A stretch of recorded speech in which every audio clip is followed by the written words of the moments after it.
Assalamualaikum warahmatullahi wabarakatuh.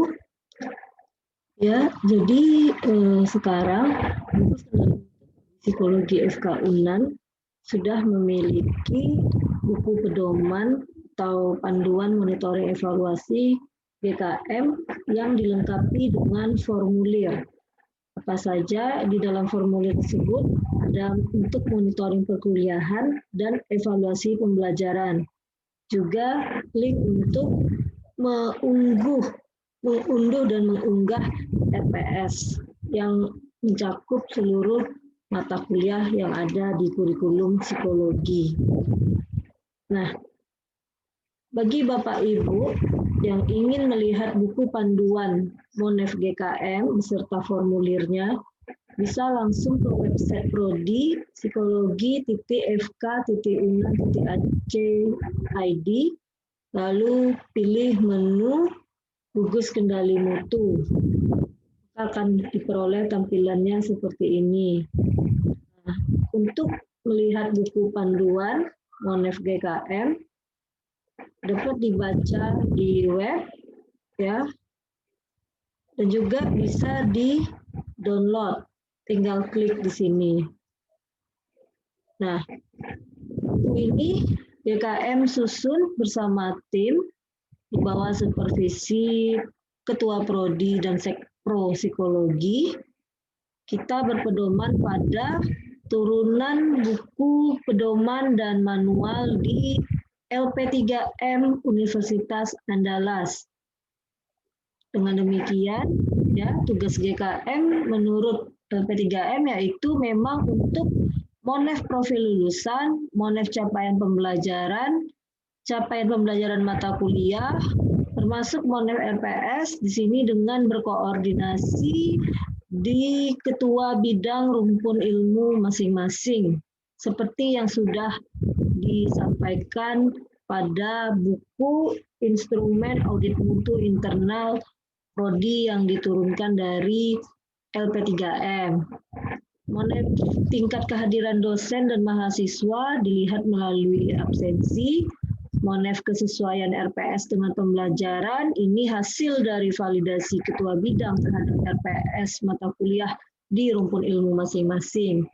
Dan juga Monef kesesuaian mutu soal. Kebetulan di GKM Prodi Psikologi terdiri dari beberapa dosen, salah satunya sebagai koordinator atau untuk audit mutu soal sampai dengan transparansi penilaian itu oleh Bu Nelia. Nah, ruang lingkupnya sama seperti yang dijelaskan di buku manual LP3M, ya, garis besarnya melaksanakan pengendalian mutu dan juga sampai tindak lanjut rekomendasi untuk diberikan kepada prodi. Seperti ini, ya. Jadi dari 86 komponen standar yang ada di universitas kita turunkan jadi 18. Sudah diambil poin-poin pentingnya dengan prosedur kerja, ya, tim GKM yang menyediakan formulir validasi RPS, kemudian setelah divalidasi oleh ketua bidang masing-masing, maka ketua prodi mengesahkan RPS tersebut. Nah, di awal semester atau sebelum memulai perkuliahan, dosen mengumpulkan RPS, ya. Jadi RPS-nya nanti bisa dikumpulkan di link yang sudah ada di website. Ya, seperti ini. Nah, nanti dosen dan mahasiswa itu bisa mengambil RPS-nya, ya, dari folder yang sudah ada. Misalnya RPS mata kuliah ganjil tahun ajaran 2020-2021 di sini sudah tertera. Begitu. Nah, kita lanjut lagi, ya. Setelah prosedur kerja, maka akan ada formulir-formulir isian. Nah, jadi lampirannya yaitu untuk instrumen monitoring perkuliahan ini sama dengan absensi di kelas, ya, seperti Bapak Ibu biasa membuat absen dan batas materi, ya. Apa saja. Misalnya nih, di nama dosen, NIP ya, mata kuliahnya, kelas apa. Jadi setiap Bapak Ibu selesai melaksanakan perkuliahan, ini bisa Bapak Ibu langsung isi atau minta tolong mahasiswa yang menjadi PJ kelas ya untuk mengisi pertemuan berapa yang Bapak Ibu hadiri, tanggal, jam mulai, jam selesainya, materi yang sesuai di RPS itu, sub-CPMK keberapa, dan di sini ditambahkan dokumen pembelajarannya untuk apa keperluannya selain sebagai bukti hadir Bapak Ibu telah melaksanakan perkuliahan ya, absen mahasiswa dan bahan ajar ini juga merupakan dokumentasi mutu pembelajaran kita ya, apakah sudah sesuai. Nanti ketika LP3M mengaudit kita sudah punya, dan untuk akreditasi pun kita sudah punya kumpulan dokumentasi bahan pembelajaran selama perkuliahan. Nah, seperti itu ya Bapak Ibu. Tolong diisi. Nah, begitu juga dengan evaluasi pembelajaran. Kapan Bapak Ibu bisa mengisinya? Ini ketika setelah UTS dan setelah UAS. Jadi kalau biasanya evaluasi pembelajaran itu hanya 1 kali, sekarang kita buat secara berkala ya. Tujuannya apa? Ketika ada permasalahan dalam pelaksanaan proses belajar mengajar itu dapat segera diatasi, kita carikan solusi gitu. Jadi masih bisa lah untuk ada perbaikan mutunya. Nah, item yang Bapak Ibu isi ini untuk mengukur kinerja Bapak Ibu dosen dalam melaksanakan perkuliahan ya. Apakah mendapatkan hibah blended learning menggunakan media e-learn ya, pertemuan keberapa aja Bapak Ibu masuk ya. Nah, jadi di sini Bapak Ibu sendiri yang mengukur dan menilai diri apakah LPS sudah sesuai template OB yang diminta LP3M ya kan, apakah sudah divalidasi ketua bidang, disahkan ke Kaprodi. Di situ nanti Bapak Ibu dosen bisa memilih skor berapa. Jangan lupa untuk tambahkan file sebagai bukti dokumentasi dari kinerja pembelajaran ya.